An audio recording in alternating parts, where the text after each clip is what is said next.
This is what my entryway looked like before I made my Restoration Hardware inspired entry table. This is what it looked like after I used scrap wood I had in my garage to create the perfect design. I looked everywhere for the perfect corbel. I knew I wanted them to be dark and chunky and rustic, but everywhere I looked, they were just too expensive on Etsy and eBay, so I decided to try to make them myself.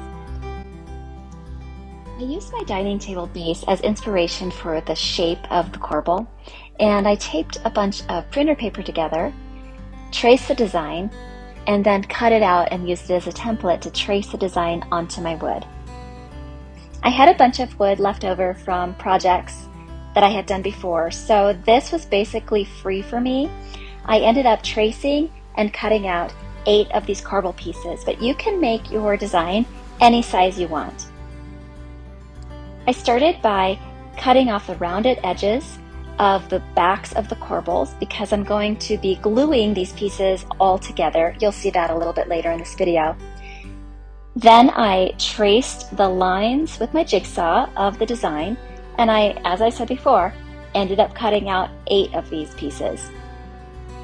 This jigsaw is really old. I don't recommend this jigsaw. My hand ended up hurting after using it. I have since bought a new jigsaw, but this was a weekend project and I just wanted to get it done. It was so fun to be outside and working with my hands, creating. You can see here that I was able to fit 2 corbel pieces on one of my scrap pieces of wood, and that was really cool. You want to make sure that you clamp your wood down to your work surface so that you can accurately use your jigsaw to cut out your design, especially if you have a lot of waves and curves to your design. In the end, each corbel would have 4 of these pieces glued and nailed together. I laid down one piece and I would add a bunch of wood glue, and then I would take another corbel piece and I would add it on top. After that, I would flip the whole piece over, making sure that the back edges were nice and flush, since this would be the edge against the wall for my table base. Then I took my 18 gauge nailer and just shot some nails up the corbel to add more security. This is the end result. A few more steps left. Up next, sanding. I started with my orbital sander and an 80 grit sandpaper. I used a lot of pressure to get all of the edges nice and flush with each other.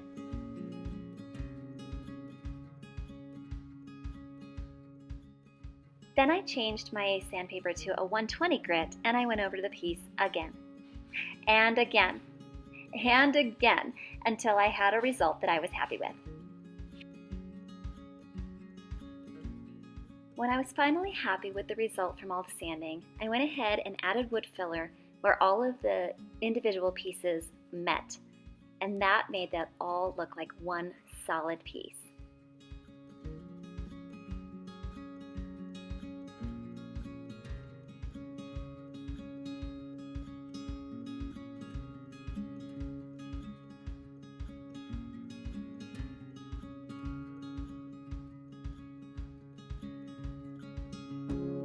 Now it was time to age the corbels to perfection. I used a hammer, a chisel, a nail punch, and a wire brush set attached to my drill. I'll leave the exact set I used in the description below. Have you guys ever antiqued anything with a wire brush set? I'd love to hear it in the comments.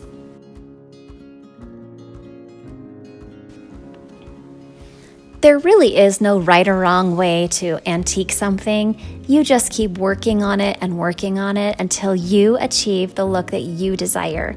So might be a little bit, might be perfect for one person, a lot might be perfect for another. So you just keep working until you're satisfied, or until you have too many splinters in your hand. My wall, you were absolutely right. So let me show you what I did. So I had some spare 2x10s in the basement, and I cut them all into this shape. Once I stained the corbels with a custom stain mixture, I then took them inside just to see them with my flooring, and the result was so beautiful. They work with my home so well. They just look like they were custom made for my house, and they were. by me. In my next video, I will share the custom stain as well as how I constructed the table.